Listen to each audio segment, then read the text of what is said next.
All right, our goal is to find the solution of these two equations. So we're going to find the solution by solving for x and y, or the intersection between the two lines.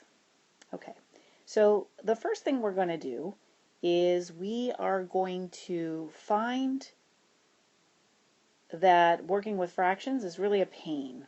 And so we want to change this equation so that it does not have any fractions with it. So what we're going to try to do is find the least common multiple between 2 and 3. And why I do that, what is the least common multiple? If you're not sure, just multiply the two numbers together. We get 6. Okay. So what we're going to do with that 6 is we're going to multiply each term by 6 on the left side and the right side of the equation. When we multiply each term by that, we're going to immediately eliminate the fraction. Okay, this is going to be 3 times x plus 6. Oh, this cancels. We get a 2. This is 2y equals 42. All right, so we get an equation here. This equation here is basically being rewritten as this equation with no fractions. They're the same exact line. It's just that we don't have fractions. We're using whole numbers here.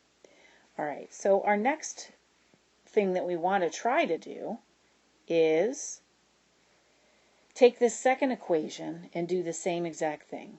So we can rewrite it here as 1/5 x minus 2/3 y equals -2. Now again, we're going to try to find the least common multiple between the two of these in order, these two fractions, in order to eliminate the fractions. So 5 times 3, least common multiple is 15. So let's multiply each term by 15.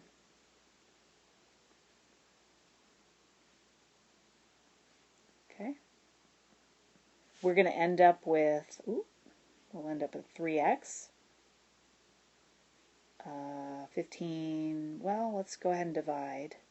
2 times 5 is going to be -10y, and that's going to equal -30.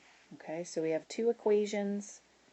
We still have two equations and two unknowns. We sort of have to do a little bit of work here. This was 42, I believe. All right, so if we get rid of some of our work, just so we can clearly see what is going on here, we can see that we transformed this equation to this one and this one to this one. Now, what I would like to propose we do is elimination. In order to do elimination, we're going to have to multiply each or one of these equations by -1, right? To be able to subtract. So let's do that here. We're going to multiply this by -1. We'll do it in green. This whole thing, we're going to multiply by -1. Okay. If you want to visualize that a little differently,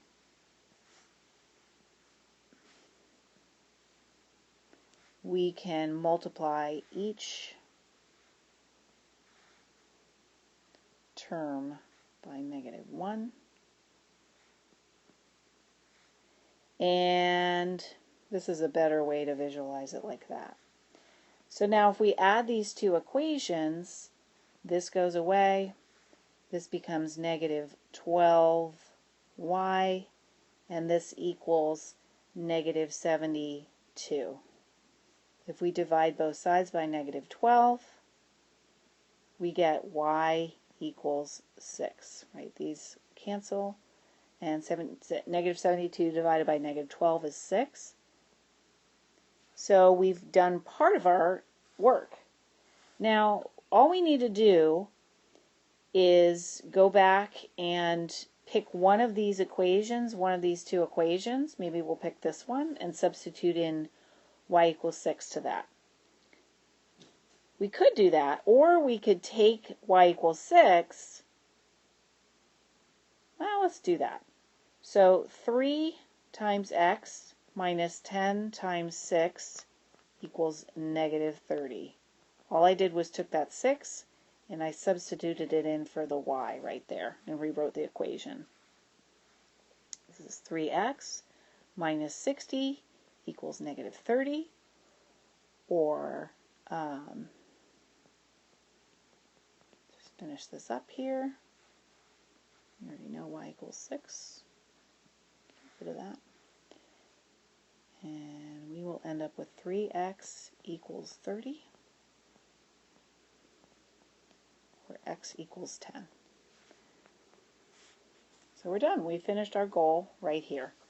This is equivalent to the point 10, 6.